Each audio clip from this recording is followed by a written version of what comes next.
Bien-aimés dans le Seigneur, je vous salue dans le nom puissant de Jésus-Christ de Nazareth. Je suis très heureux de pouvoir partager avec vous ces quelques instants de la parole de Dieu. Aujourd'hui, je vais aborder le sujet intitulé « L'inspiration et les Écritures ».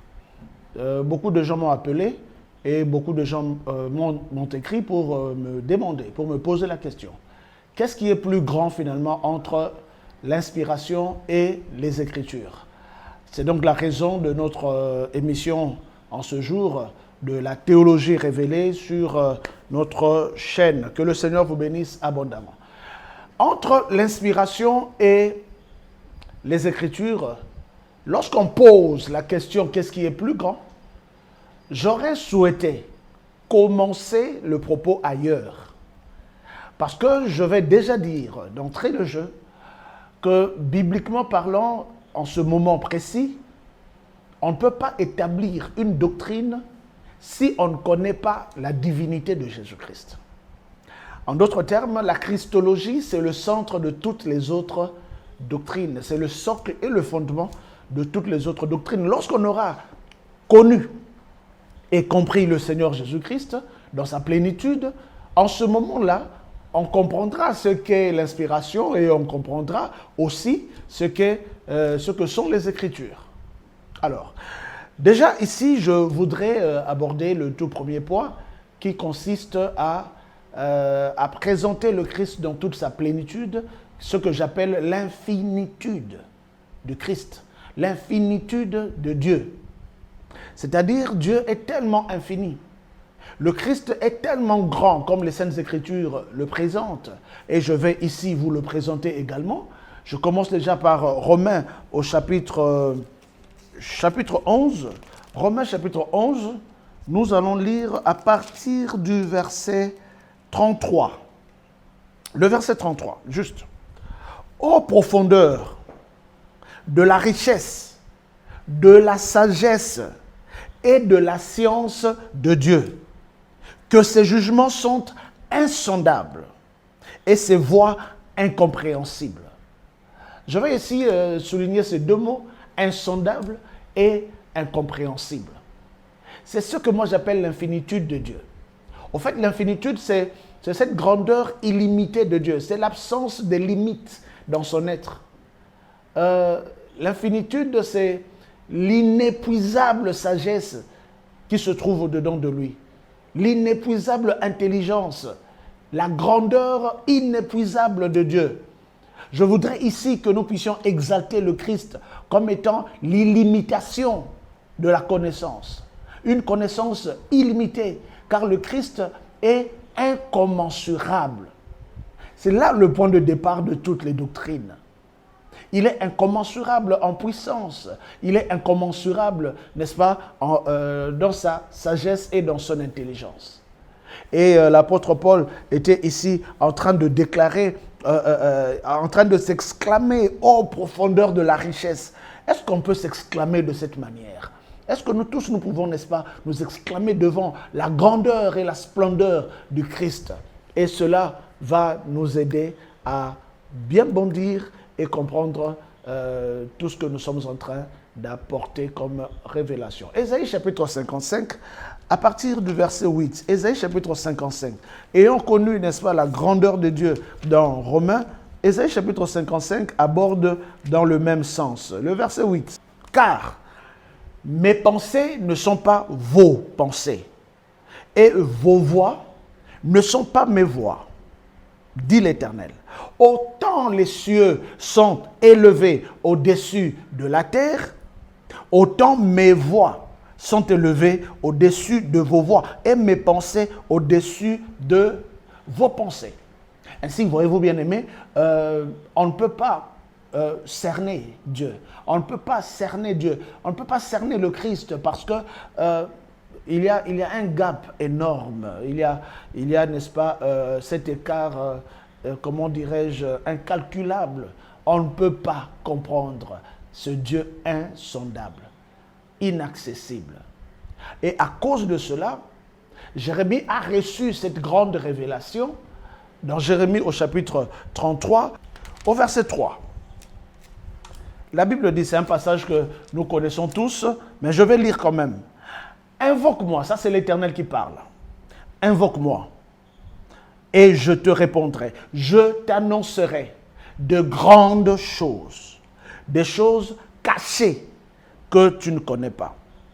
Ainsi, voyez-vous, il y a des grandes choses, des choses cachées que nous ne connaissons pas. Attendez, je vais clarifier un point ici dans Jérémie chapitre 33 au verset 3. Ici, il est question d'un jeune homme qui s'appelle Jérémie, mais ce monsieur a vécu 500 ans après la rédaction de la Torah, c'est-à-dire de la loi juive, de la loi de Moïse.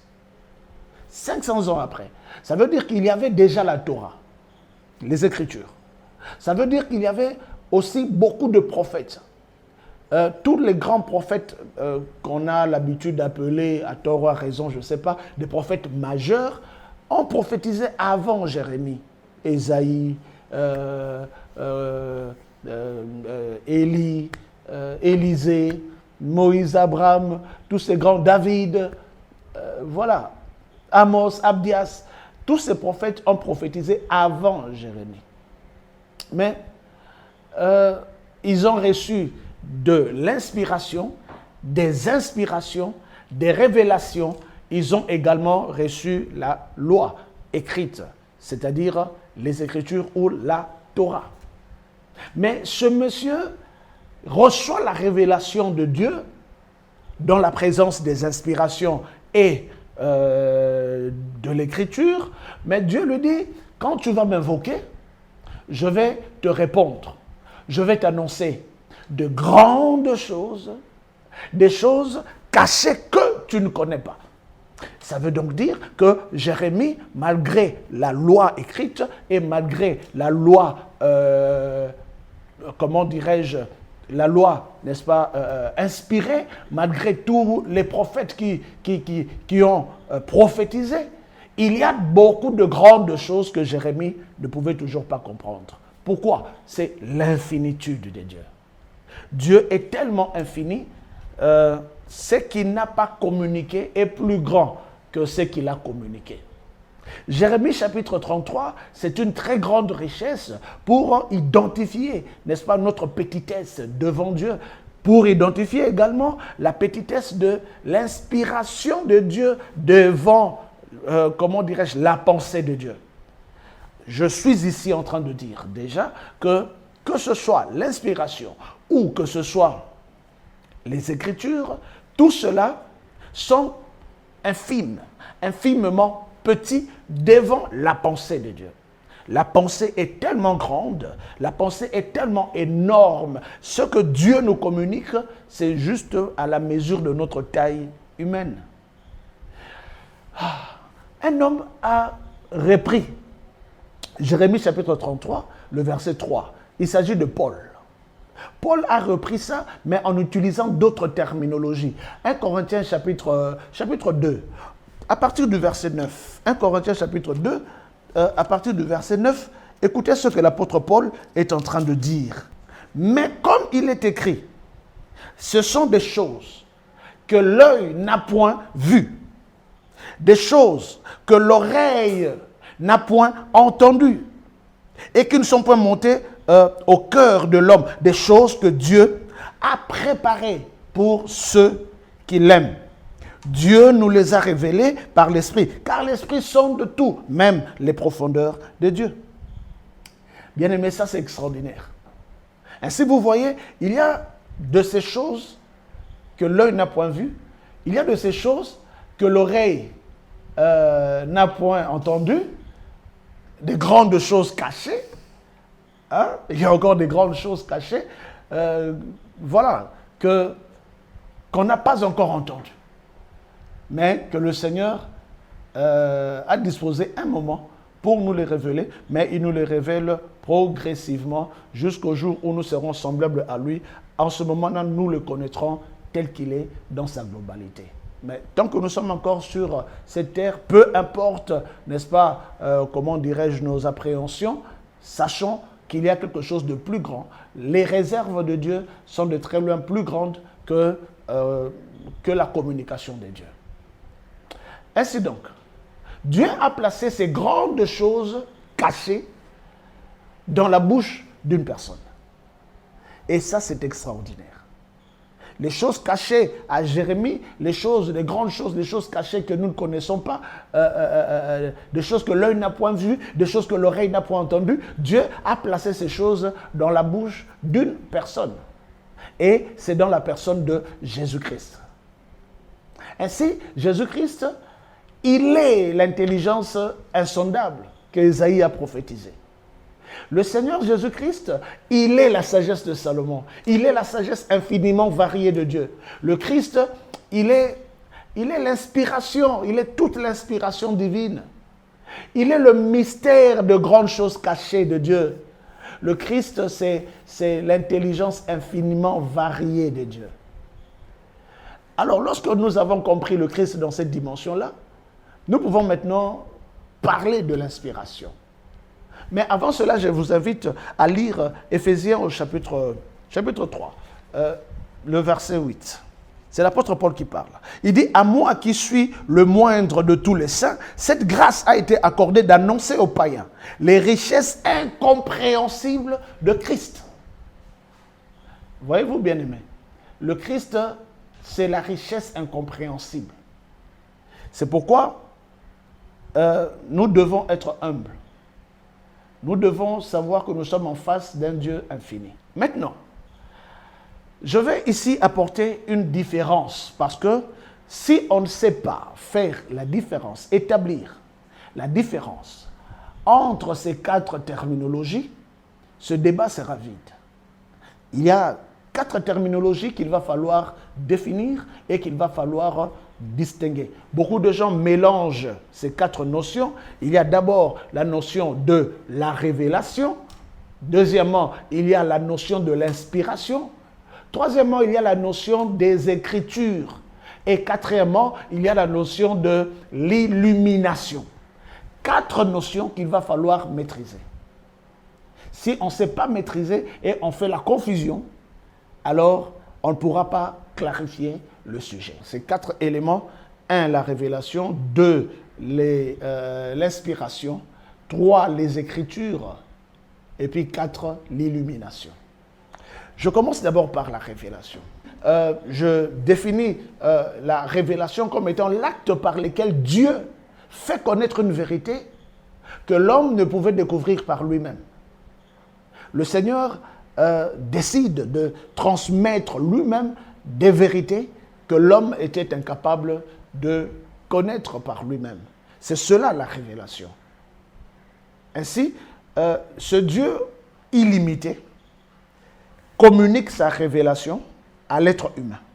Galates chapitre 1 au verset 11, Galates chapitre 1 au verset 11, c'est l'apôtre Paul qui parle ici. Il fait allusion justement à la révélation.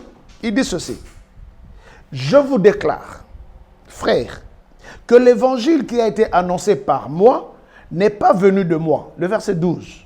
« Mais car je ne l'ai reçu ni appris d'un homme, mais par une révélation de Jésus-Christ. » Ainsi, voyez-vous, l'apôtre Paul a exercé le ministère de la révélation. Les choses qu'il ne pouvait jamais connaître par lui-même.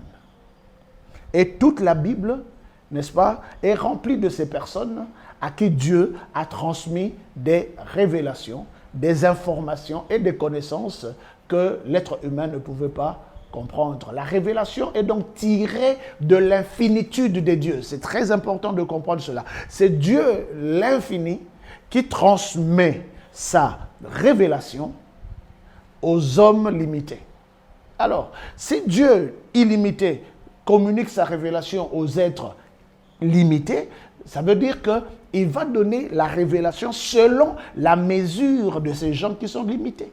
Nous sommes encore dans le régime des êtres limités. Conséquence, la révélation de Dieu, peu importe sa grandeur et sa taille, sera toujours limitée parce que nous sommes des êtres humains. C'est pourquoi je vais ici vous inviter, pour ceux qui ont la possibilité d'écrire, s'il vous plaît, écrivez. Je vais énumérer quelques phrases, quelques principes qui vont nous aider à clarifier ce sujet et à la fin, tout sera tellement clair. La phrase numéro 1. Alors, écrivez pour ceux qui peuvent écrire. La révélation n'est jamais l'épuisement des dieux. Alléluia, j'aime beaucoup ça. La révélation n'est jamais l'épuisement des dieux. Aucune révélation ne vous donne la totalité de Dieu. Elle est l'expression adaptée de ce qu'est l'infini. C'est-à-dire, l'infini nous communique, Dieu infini nous communique ce qu'il trouve être nécessaire pour nous.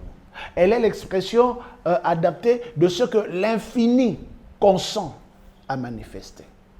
Phrase numéro 2, écrivez s'il vous plaît.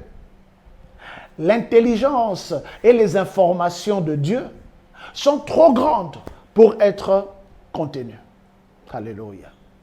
L'intelligence et les informations de Dieu sont trop grandes. Il est infini et les informations et la connaissance qu'il peut nous communiquer sont trop grandes pour être contenues. Peu importe ce que nous pouvons dire, rien ne peut contenir la grandeur de notre Christ. La nature de l'homme, point numéro 3, la nature de l'homme est trop petite pour contenir toute la pensée de Dieu. Alléluia. La nature de l'homme est trop petite pour contenir toute la pensée de Dieu. Ainsi, nous sommes là en face d'un Dieu dont les pensées sont très loin éloignées, tellement grandes, et nous sommes tellement petits, mais il nous communique quand même. Écrivez cela. Celui qui reconnaît son ignorance face à l'immensité de Dieu, connaît Dieu plus que celui qui prétend le connaître. Oh, ça, c'est extraordinaire. Je vais reprendre. Celui qui connaît ou qui reconnaît son ignorance face à l'immensité de Dieu, connaît Dieu plus que celui qui prétend le connaître. Celui qui prétend connaître Dieu et dit que je connais Dieu, je connais toute la grandeur de Dieu, eh bien celui-là est encore très ignorant par rapport à la personne qui est humble et qui dit que je connais encore rien. Quand bien même j'ai beaucoup d'informations, quand bien même peut-être je suis un grand docteur en théologie, quand même, mais je ne connais encore rien parce qu'on ne peut jamais prétendre connaître quelque chose de grand face à ce grand. Phrase numéro 5. Les personnes radicales qui pensent trop connaître la parole de Dieu sont ceux qui sèment le trouble puisqu'ils ignorent qu'ils sont les plus grands ignorants. C'est ce que nous avons constaté. Quand vous êtes en face de quelqu'un qui pense connaître beaucoup de Dieu, eh bien, ce sont des gens qui sont tellement extrémistes et qui ne s'accordent jamais avec les autres. Mais là, je vous présente ce Dieu dans son infinitude. Soyons humbles, bien-aimés, et c'est à partir de cette humilité que nous pouvons avoir l'éclairage. Phrase numéro 6, s'il vous plaît, écrivez, et c'est très important. Les choses cachées en Dieu sont de très loin plus grandes que les choses révélées. Les choses cachées en Dieu sont de très loin plus grandes que les choses révélées. C'est pourquoi ce qui n'est pas révélé est plus grand que ce qui est révélé. Mais ce qui est révélé est suffisant pour l'humanité. Point numéro 7. La révélation est donc un acte. La révélation, c'est un acte de condescendance. C'est Dieu qui démontre qu'il est tellement grand, mais il pose l'acte et il communique. C'est une autocommunication divine adaptée à la capacité humaine. C'est pourquoi Dieu s'adapte à nous. C'est un peu comme un papa qui apprend à son enfant comment parler. Le papa peut commencer à balbutier, juste pour aider son enfant à bien parler. Il peut dire, bon, dis pas. Lui-même, le papa ne dit pas ça, il ne parle pas comme ça. Mais il peut commencer à balbutier, juste pour aider son enfant, entrer dans la dimension de son enfant. C'est ce que Dieu fait. Dieu entre dans notre dimension pour, comment dirais-je, communiquer et utiliser même des termes qui nous sont familiers. Alors, ayant dit cela, nous comprenons donc que la révélation est immense. Mais Dieu nous révèle cela selon la mesure qu'il trouve être nécessaire. Ça, c'est la révélation. J'y reviendrai d'un moment à l'autre. Parlons maintenant de l'inspiration. L'inspiration, c'est une action. L'inspiration, ce n'est pas la réserve de Dieu. Non. Beaucoup de gens ont tellement mal, défini l'inspiration. Je vais vous dire que l'inspiration, c'est une action. C'est l'action par laquelle Dieu conduit un homme à exprimer, cette fois-là, à exprimer justement, à exprimer fidèlement la révélation qu'il aura reçue. Donc Dieu, n'est-ce pas, conduit l'homme qui a reçu la révélation à exprimer cette révélation. Et cette expression de la révélation, c'est ce que nous appelons l'inspiration. L'inspiration, c'est le souffle. Dieu a installé son souffle dans l'être et l'homme va commencer à extérioriser d'une manière ou d'une autre. C'est une expression. L'inspiration, c'est une communication. L'inspiration, c'est le canal de communication. L'inspiration, ce n'est pas la matière. La matière, c'est la révélation. Mais l'inspiration, c'est le moyen. Alors déjà, lorsqu'on pose la question, on dit, entre l'inspiration et les Écritures, qu'est-ce qui est plus grand? La question est mal posée. Alors soyons calmes, soyons humbles et nous allons très vite comprendre que l'inspiration en réalité n'est pas la matière. Il n'y a qu'une seule matière. Il n'y a qu'une seule provision divine. Et à partir de cette provision divine, Dieu est en train d'insuffler dans l'homme afin que l'homme devienne inspiré. Et une fois que la personne est inspirée, la personne peut désormais extérioriser et exprimer d'une manière ou d'une autre ce qu'il a reçu. Ainsi, l'inspiration, c'est l'expression de la révélation poussée par Dieu. L'inspiration divine, c'est toujours Dieu qui est derrière. Il a donné et il est derrière l'expression. On peut exprimer cela de manière verbale, on peut aussi exprimer l'inspiration de manière écrite. Ainsi, la révélation reçoit de Dieu, mais l'inspiration transmet de Dieu. Voyez-vous? Alors, nous allons encore mieux comprendre cela dans 2 Timothée. 2 Timothée, c'est le passage que nous connaissons tous, chapitre 3, au verset 16. Chapitre 3, le verset 16. La Bible dit ceci. Toute écriture est inspirée. Pourquoi? Tout simplement parce que l'écriture, c'est l'expression de ce que Dieu aura révélé. Toute écriture est inspirée de Dieu est utile pour enseigner. L'inspiration est utile pour enseigner, pour convaincre, pour corriger, pour instruire dans la justice, afin que l'homme de Dieu soit accompli et propre à toute bonne œuvre. Là, nous sommes dans l'inspiration, pas n'importe quelle inspiration, une inspiration exprimée dans les Écritures.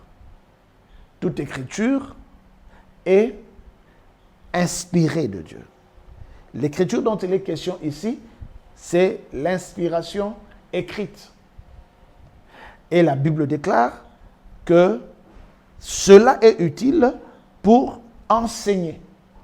En d'autres termes, ce sont les Écritures qui produisent les enseignements. C'est l'inspiration qui a produit, qui nous a donné, n'est-ce pas, les Écritures. C'est cette inspiration qui nous redonne encore de l'inspiration pour enseigner. Cette inspiration des Écritures enseigne. L'inspiration qui nous a donné les Écritures, c'est cette même inspiration qui nous donne de l'inspiration. Je ne sais pas si vous comprenez ce que je suis en train de dire. C'est pourquoi je vais vous donner une phrase. Toute inspiration doit être discernée. L'inspiration, c'est quelque chose que nous recevons directement venant de Dieu, ou venant d'ailleurs. Parce qu'il n'y a pas que Dieu qui inspire. C'est pourquoi l'inspiration doit obligatoirement être discernée. Mais qu'est-ce qui peut discerner l'inspiration? Si l'inspiration devra être discernée, donc ce sont les Écritures qui discernent l'inspiration. 1 Jean chapitre 4, le verset 1, vous connaissez ce que la Bible déclare dans 1 Jean chapitre 4, verset 1, éprouvez les esprits. Pourquoi on doit éprouver les esprits? Tout simplement parce qu'il y a de ces esprits qui ne sont pas de Dieu. Alors, comment on peut éprouver les esprits? L'une des manières, c'est ce que nous appelons l'art du contradictoire. L'art du contradictoire veut tout simplement dire que Dieu ne se contredit jamais. Si tu veux connaître ce qui vient de Dieu, il faudrait entrer dans le contradictoire. Est-ce que ce qu'on est en train de me dire contredit ce que Dieu a dit? Ce que Dieu est en train de dire ne peut jamais contredire ce que Dieu a dit. C'est très important de retenir cela. Dans l'art du contradictoire, nous pouvons éprouver les esprits et discerner, n'est-ce pas, les inspirations. Si cela ne corrobore pas avec ce que Dieu a dit, eh bien, ça va poser un sérieux problème. Une inspiration véritable s'accorde avec la révélation antérieure. Je reprends. Une inspiration véritable s'accorde avec la révélation antérieure.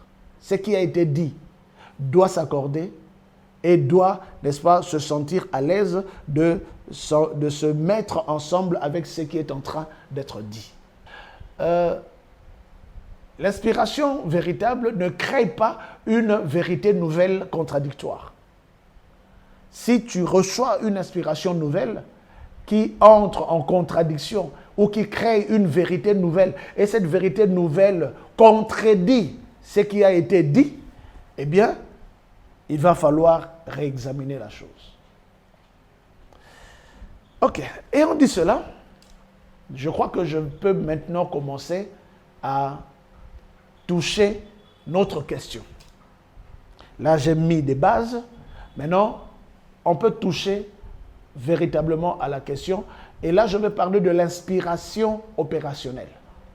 Lorsqu'on parle de l'inspiration, il y en a plusieurs. Il y a plusieurs sortes d'inspiration. Il y a l'inspiration rédactionnelle, mais il y a également l'inspiration fonctionnelle ou opérationnelle.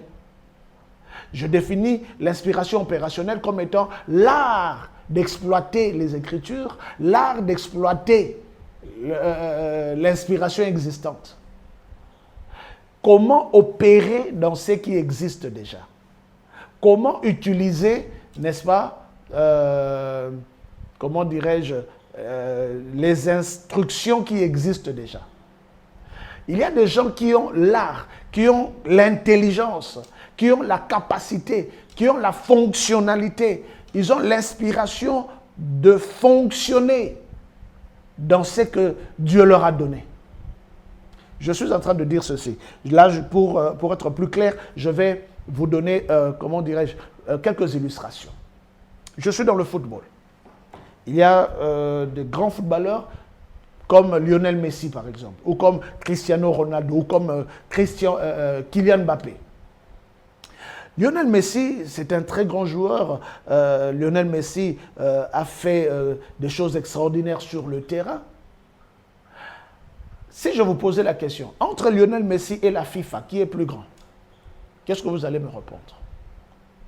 Celui qui me pose la question de savoir entre l'inspiration et les Écritures, qu'est-ce qui est plus grand? Moi, je peux maintenant poser la question, entre Cristiano Ronaldo et la FIFA, qui est plus grand? Entre Kylian Mbappé, c'est-à-dire l'inspiration, vous voyez, et l'institution, qui est plus grand? C'est ça la question en fait. Dans le football, il y a des artistes, mais aucun artiste ne peut égaler ou ne peut être plus grand que l'institution. C'est pourquoi, peu importe la dimension de ton inspiration, il faudrait qu'elle puisse s'harmoniser avec l'institution. Et notre institution, au fait, ce n'est pas la FIFA, notre institution, c'est la Bible. Je vous pose encore une autre question. Entre l'avion et l'aéroport, qu'est-ce qui est plus grand? Celui qui me pose la question de savoir entre l'inspiration et les Écritures, qu'est-ce qui est plus grand? Moi, je repose la question autrement. Entre l'avion et l'aéroport, qu'est-ce qui est plus grand? Parce que l'avion, c'est l'art. Mais l'aéroport, c'est l'institution. Entre les deux, qu'est-ce qui est plus grand? Bien aimé, les avions doivent décoller à partir de l'aéroport. Et les avions doivent atterrir dans les aéroports. C'est la raison pour laquelle dans votre boarding pass, dans votre ticket, carte d'embarquement, quand on écrit destination, vous allez en France par exemple, mais dans votre ticket, on n'écrit pas France. Votre destination, vous quittez ici l'aéroport de Njili, ça porte un nom codé ici, et puis destination, on va écrire aéroport Roissy-Charles de Gaulle. On ne va pas écrire France, parce que l'avion ne reconnaît pas la France.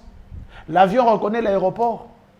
Un avion doit décoller de l'aéroport et atterrir à l'aéroport. Yaya, si ton inspiration décolle de l'aéroport et atterrit à l'aéroport, tu es sauvé. Parce que je connais des gens qui nous apportent des inspirations qui n'ont jamais décollé de l'aéroport. L'aéroport, ici, c'est la Bible, c'est la parole de Dieu. Ce sont les Écritures. Alléluia, lorsqu'une révélation ou une inspiration ne décolle pas des Écritures et n'atterrit pas dans les Écritures, il y aura mort d'homme, il y aura crash d'avion. L'inspiration a décollé, peut-être ça a bien décollé des Écritures, mais elle n'arrive pas à atterrir. Tout simplement par manque d'arguments, tout simplement parce que tout ce qui n'a pas décollé de la Bible ne pourra jamais atterrir dans la Bible. Alors, entre l'avion et l'aéroport, qui est plus grand? C'est pourquoi, bien aimé, je voudrais ici tirer notre attention. Je parle de l'aéroport, je parle des avions, mais il y a un modèle d'avion qu'on appelle les hélicoptères. Les hélicoptères n'ont pas besoin d'aéroport. Hein. En réalité, il y a de ces hélicoptères qui peuvent décoller derrière la maison. Hein. L'hélicoptère peut atterrir dans le champ de patates quelque part. Il y a beaucoup de chrétiens aujourd'hui qui sont des hélicoptères. Ils décollent de n'importe où et ils atterrissent n'importe où. On ne sait pas ce verset-là, il a tiré ça comment et puis il a atterri comment. Il décolle sa révélation de derrière sa maison, de sa chambre et puis la révélation ou l'inspiration va atterrir dans leur église. C'est compliqué. L'Église aujourd'hui n'a pas besoin des hélicoptères. L'Église a besoin des avions qui décollent à partir de la Bible et qui atterrissent dans la Bible. Je vous pose encore une autre question, puisque vous m'avez posé la question entre l'inspiration et les Écritures, qu'est-ce qui est plus grand? Question, entre le professeur de droit pénal et le code pénal, qui est plus grand? Entre le professeur du droit constitutionnel et la Constitution, qui est plus grand? Yaya, nous posons très mal des questions. Vous voyez maintenant ce que ça peut engendrer comme continuation dans l'étude. C'est la raison pour laquelle il va falloir identifier où se trouve notre institution. Notre institution, c'est la parole écrite. Ici, je vais déjà dire que l'inspiration est plus grande que les Écritures dans la mesure de sa forme. Elle est libre, elle s'exprime, elle bondit. L'inspiration bondit, l'inspiration va à gauche, l'inspiration va à droite. Ben voilà, c'est ça l'inspiration. Mais, peu importe la grandeur de sa forme, elle n'aura pas l'autorité des Écritures. L'inspiration peut être plus grande que les Écritures en forme, mais non en autorité. Celui qui a composé l'hymne national, comme ici chez nous en RDC, nous avons deux personnes qui ont composé, n'est-ce pas, notre hymne national. Il y a le père Simon-Pierre Boka, et puis il y a également monsieur Joseph Lutumba. Ce sont les deux qui ont composé. L'un a donné les paroles, l'autre a donné la mélodie, et puis après, ça a donné l'hymne national. Je voudrais poser la question. Entre le compositeur de l'hymne national et l'hymne national, qui est plus grand? Voilà. Est-ce que nous pouvons répondre à ces choses? Si nous répondons à cela, alors nous pouvons répondre clairement à notre question. Celui qui a composé l'hymne, beaucoup de gens ne le connaîtront pas. Et beaucoup de gens ne fléchiront pas devant lui. Mais lorsque l'hymne est chanté, tout le monde est figé. C'est pourquoi, lorsque nous parlons de l'inspiration, nous parlons de l'art. Mais lorsque nous parlons des Écritures, nous parlons de l'autorité. Alors parlons justement des Écritures. 1 Corinthiens chapitre 14, le verset 29. 1 Corinthiens chapitre 14, le verset 29 dit ceci. Je lis au nom puissant de Jésus-Christ. Pour ce qui est des prophètes, que 2 ou 3 parlent et que les autres jugent. Oh, ça alors. Pour ce qui est des prophètes, que 2 ou 3 parlent et que les autres jugent. Ainsi, voyez-vous, les prophètes parlent, c'est-à-dire les prophètes prophétisent, les prophètes communiquent l'inspiration, mais les autres jugent. Les autres là, c'est qui? Et ils jugent à partir de quoi? Ainsi, vous voyez, il y a une institution qui s'appelle les Écritures, qui juge même les prophètes. C'est pourquoi, même dans le dernier jour, je vais vous parler de cela, les inspirations seront jugées par les Écritures. Les Écritures nous ont été données par un principe qu'on appelle la canonicité. Si nous voulons parler des Écritures, il faut obligatoirement que nous puissions parler de la canonicité. Le canon, ce n'est pas le canon du fusil, c'est une terminologie théologique qui veut tout simplement dire règle, c'est-à-dire principe. Ce sont des principes qui ont poussé, n'est-ce pas, la communauté chrétienne à reconnaître. Le canon, c'est l'ensemble des écrits reconnus par la communauté croyante chrétienne comme normatifs et inspirés. Ainsi, il y a de ces livres qui sont appelés des livres normatifs, des livres inspirés. Normatifs, pourquoi? Parce que ça normalise. Et il y en a 66. Dans d'autres livres, il y en a 72, 77, 79. Mais ici, nous sommes en train de parler de ce livre issu du protestantisme. Une autre fois, je vais enseigner sur la canonicité. Ainsi, la canonicité représente la clôture institutionnelle de la révélation normative. Je suis en train de dire ceci. Les Écritures nous sont parvenues et les Écritures ont été closes. Dans l'Église primitive, l'inspiration prophétique existait encore. Même jusqu'à l'instant où nous parlons, l'inspiration existe toujours. Mais le canon est clos. C'est-à-dire, la rédaction est close. Ce qui revient à dire que ce que nous avons comme écriture, comme rédaction, la Bible, elle joue donc plusieurs rôles. Je vais vous en donner 2 ou 3 ici. Premièrement, les Écritures sont normatives, c'est-à-dire les Écritures régularisent la doctrine. Et c'est très important. Deuxièmement, les Écritures jouent le rôle délimitatrice, c'est-à-dire c'est un peu comme la frontière. Vous me posez la question entre les inspirations, entre l'inspiration et les Écritures, qu'est-ce qui est plus grand? Moi, je vous repose la question autrement. Entre la superficie d'un pays et la longueur de sa frontière, de ses frontières, qu'est-ce qui est plus grand? Dans notre pays, par exemple, nous avons 2 345 000 200 et quelques kilomètres carrés. 2 345 000. Plus de 2 345 000 kilomètres carrés. Mais peu importe la grandeur de ce pays, il y a des frontières. Ainsi, les Écritures constituent les frontières de l'inspiration. Et les Écritures jouent le rôle de la stabilisation.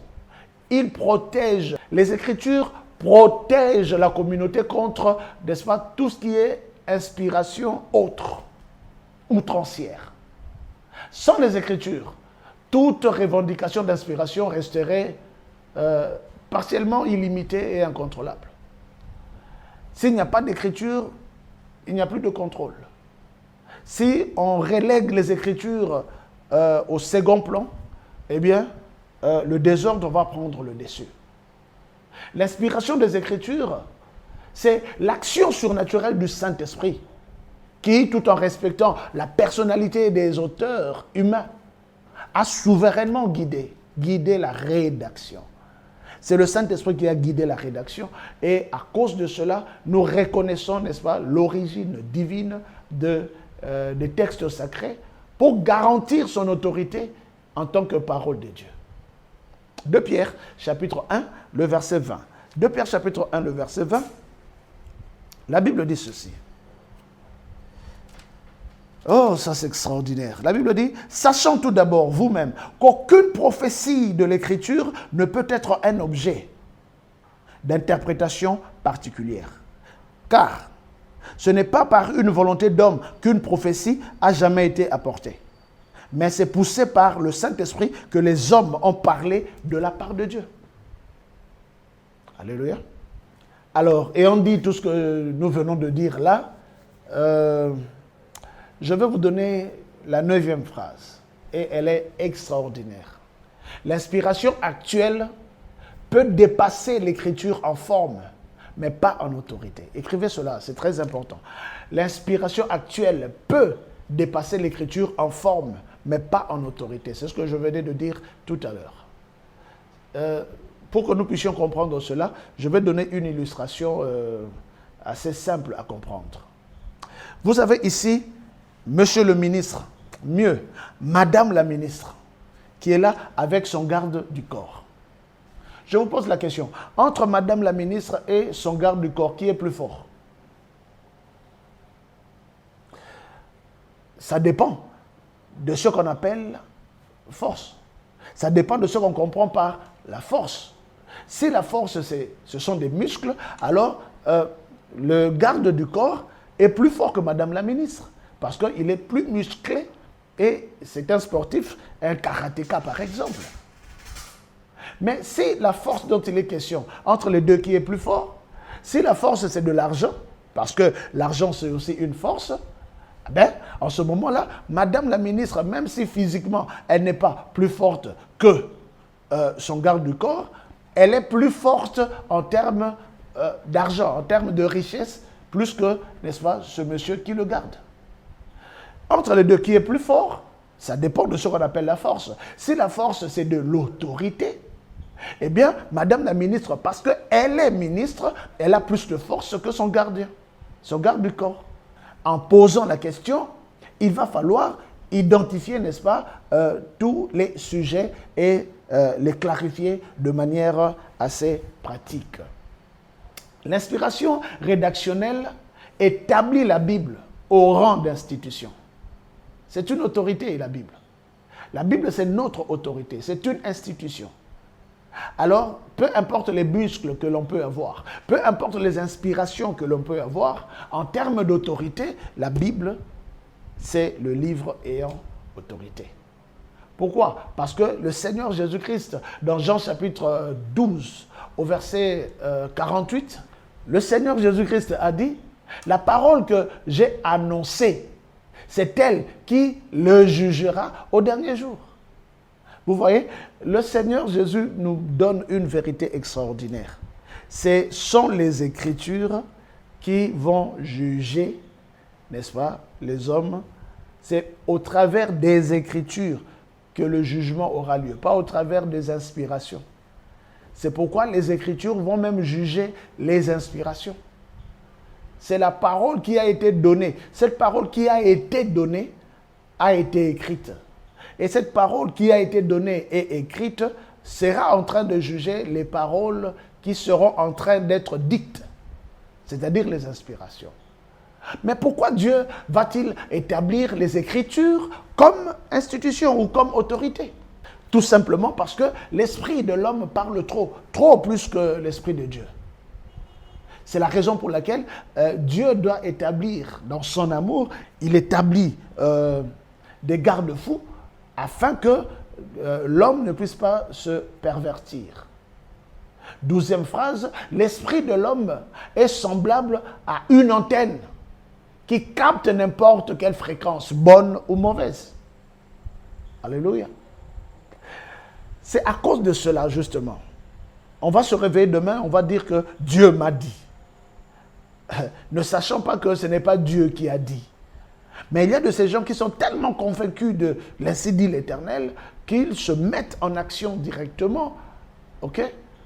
Et pourtant, le Seigneur Jésus nous donne ici le moyen d'éviter de tomber dans les pièges de l'ennemi. Ce sont les Écritures. Phrase numéro 12. L'esprit de l'homme est plus loquace que l'esprit de Dieu. Alléluia. L'esprit de l'homme parle trop, plus que l'esprit de Dieu. Phrase numéro 13. Les Écritures symbolisent l'amour d'un père qui refuse de voir ses enfants s'égarer. C'est parce que Dieu ne veut pas nous voir égarés qu'il nous a donné les Écritures. Alors il ne va pas falloir que nous puissions les minimiser. Jean chapitre 6 au verset 3, le Seigneur Jésus-Christ avait dit dans Jean chapitre 6 au verset 3 que c'est l'esprit qui vivifie. La chair ne sert de rien. Les paroles que je vous ai dites sont esprit et vie. Les paroles que je vous ai dites, passé composé, je vous ai dites, sont esprit et vie. Ce ne sont pas les paroles que je suis en train de vous dire. Ce sont les paroles que je vous ai dites. Parce qu'il y a ces deux dimensions. Il y a la dimension de la parole que Dieu a donnée et la parole que Dieu est en train de donner. Les deux valent.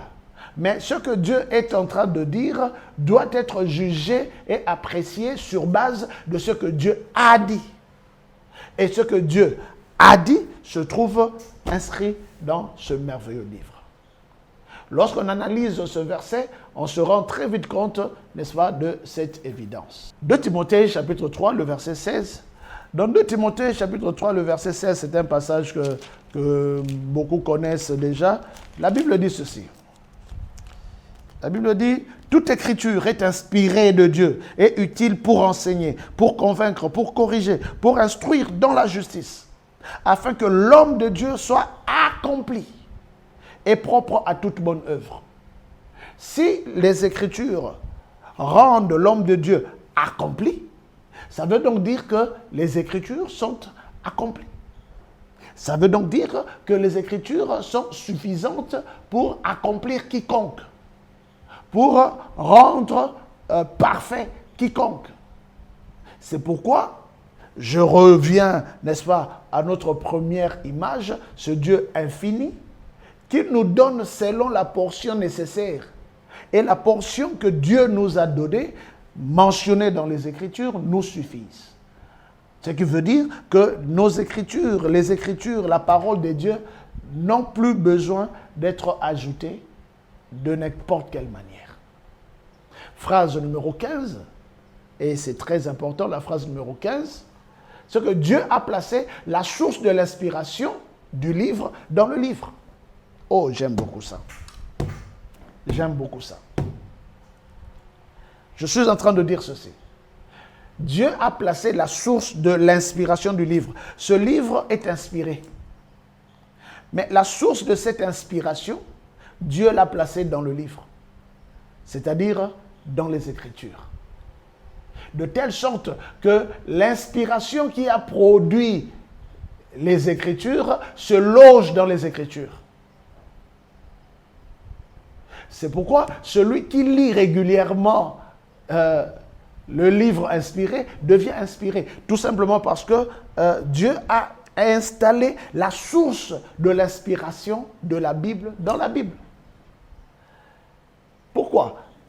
Tout simplement parce que la Bible est ainsi devenue, la parole de Dieu est ainsi devenue, n'est-ce pas, notre interlocuteur, parce que le Saint-Esprit, qui n'habite pas dans les Écritures, a installé la puissance ou le canal de son inspiration dans le livre inspiré. Je voudrais que nous puissions très bien comprendre cela. L'inspiration qui a produit la Bible se loge dans la Bible. La Bible a été produite par l'inspiration et la Bible produit l'inspiration. Yaya, si ton inspiration n'a pas été produite par la Bible, ça veut dire que ton avion n'a pas décollé à l'aéroport. Il y aura crash. Évitons de créer des histoires. Restons focus dans les Écritures et les Écritures sont suffisantes. Je vais vous prouver cela.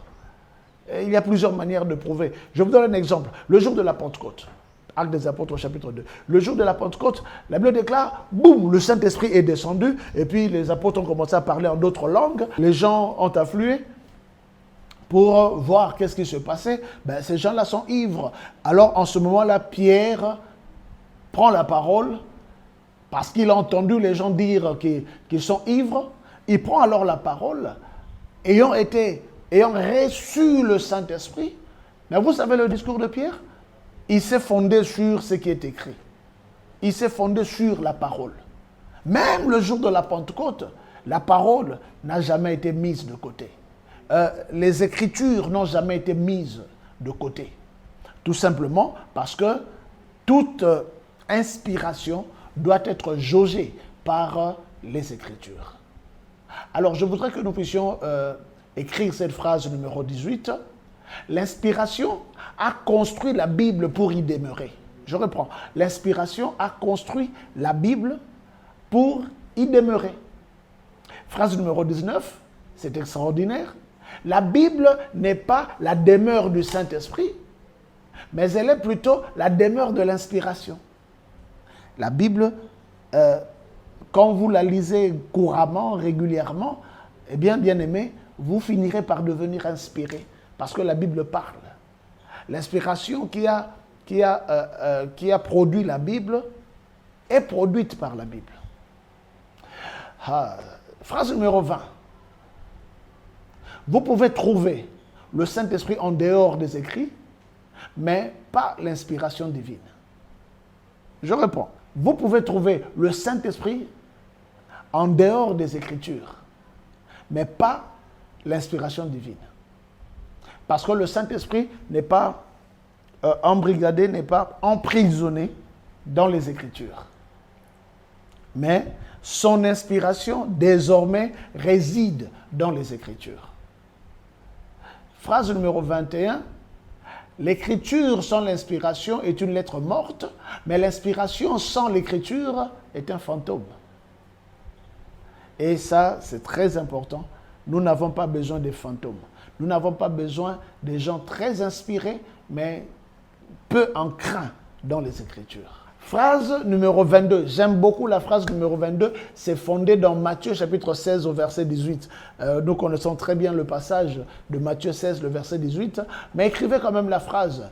L'Église est bâtie sur la pierre et non sur pierre. Oh, ça c'est extraordinaire. L'Église est bâtie sur la pierre et non sur pierre. Matthieu chapitre 16, le verset 18.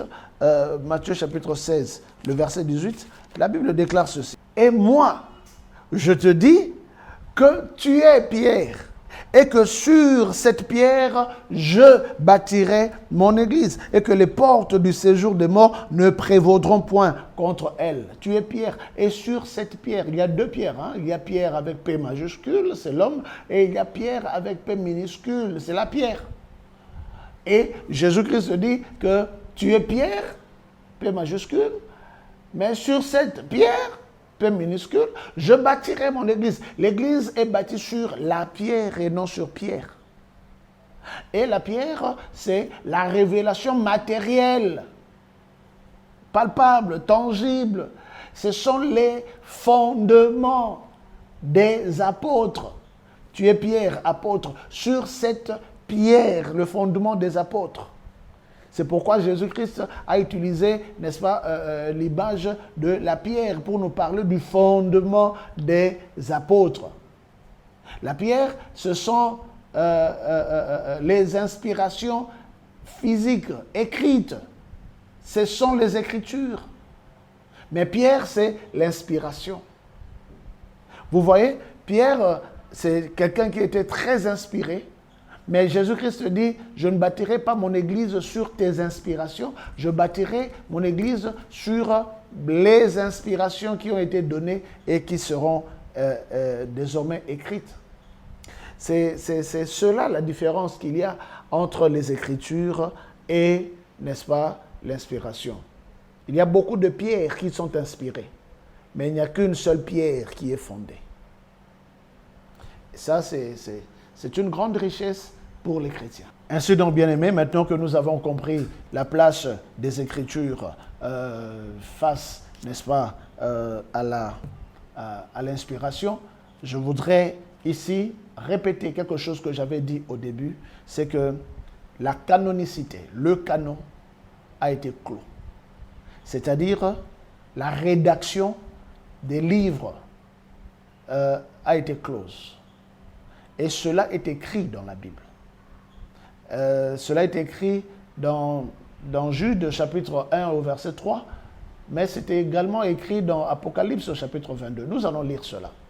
Jude chapitre 1 au verset 3. Bien-aimés, comme je désirais vivement vous écrire au sujet de notre salut commun, je me suis senti obligé de le faire, afin de vous exhorter à combattre pour la foi qui a été transmise aux saints une fois pour toutes. Ça, c'est extraordinaire, bien-aimés. La Bible déclare que la foi nous a été transmise une fois pour toutes. Et cette foi, la Bible dit, la foi vient de ce qu'on entend, et ce qu'on entend vient de la parole de Christ. C'est la raison pour laquelle cette parole qui nous a produit la foi nous a été donnée une fois pour toutes. Elle ne nous sera pas donnée une deuxième fois. Voyez-vous? Et c'est ce que nous disons, que la rédaction a été close. L'inspiration rédactionnelle s'est arrêtée avec les apôtres témoins oculaires. Parce qu'ils étaient avec le Seigneur Jésus-Christ. Parce qu'ils ont mangé avec lui, ils ont vécu avec lui. Ce sont des témoins oculaires. Donc, l'inspiration rédactionnelle s'est arrêtée avec eux. Tout simplement parce que la Bible dit que ce sont les 12 qui sont devenus les 12 fondements de la Nouvelle Jérusalem. Ce qui veut dire que celui qui veut entrer dans la Nouvelle Jérusalem doit respecter les fondements des apôtres et ne pas ajouter ou retrancher quoi que ce soit dans cela. Le livre de l'Apocalypse au chapitre 22, pour terminer, Apocalypse au chapitre 22, la Bible dit, le verset 18 et le verset 19.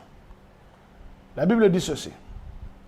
Je le déclare à quiconque entend les paroles de la prophétie de ce livre. Si quelqu'un y ajoute quelque chose, Dieu le frappera des fléaux décrits dans ce livre. Et si quelqu'un retranche quelque chose des paroles du livre de cette prophétie, Dieu retranchera sa part de l'arbre de la vie et de la ville sainte décrit dans ce livre. Ça, c'est extraordinaire. Nous ne devons plus retrancher ni ajouter. Pourquoi? Parce que la rédaction est close. Et elle est close dans le troisième dernier verset de la Bible. Galates chapitre 1, le verset 8, Paul est en train de clore cette pensée de la, de la rédaction. Galates 1, Le verset 8 dit ceci. Mais quand nous-mêmes, quand un ange du ciel annoncerait un autre évangile que celui que nous vous avons prêché, qu'il soit anathème. Un autre évangile que nous vous avons. Encore une fois, le passé composé. Nous vous avons prêché, qu'il soit anathème. C'est-à-dire, c'est déjà fait. Je ne parle pas de l'évangile inspiré d'aujourd'hui. Je parle de ce qui avait été donné. C'est-à-dire, ce qui avait été donné comme fondement. Et l'apôtre Paul est en train de dire, si quelqu'un d'autre, si nous-mêmes, venez avec des paroles ou des inspirations qui ne cadrent pas avec ce qui est écrit, qu'il soit anathème. Qui ne cadrent pas avec le fondement des apôtres. Le fondement des apôtres, bien aimés, ce sont les 4 livres de l'Évangile, l'Acte des apôtres et les Épîtres. Le fondement des apôtres, c'est ce que le Seigneur est en train, n'est-ce pas, de nous révéler dans Apocalypse chapitre 22 pour nous avertir.